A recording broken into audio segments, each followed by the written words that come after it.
First, head to workshop.bioconductor.org, where you will be able to register and then browse and run the tutorials. Once registered, you'll be able to see information on the welcome page. Please read this information as it will help make your experience smoother.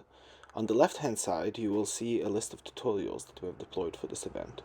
You can browse through these tutorials and launch them. You should find the corresponding name on the left-hand side, then click Launch to launch your studio session. The text in the blue box will update as the workshop is launching. Once it is ready, there will be a clickable link. Clicking this link will lead you to a new tab where an RStudio session will open. Most, but not all, workshops will auto-open a starting markdown. You may browse in visual mode, where the author's markdown will be rendered.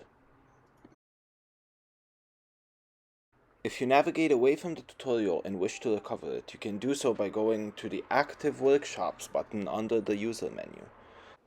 Note that closing the browser does not stop active computations.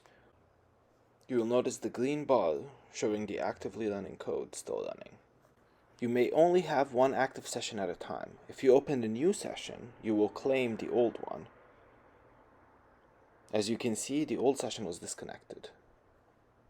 Throughout all of this, your code will continue to run. Once you are done with the tutorial and have saved your R history and whatever other files you want, please head back to the Active Workshops tab under the User menu and stop your workshop. You may only have 2 workshops running at any given time. If you do not stop old workshops, you will not be able to launch new ones. All workshops will be automatically stopped 6 days after launch.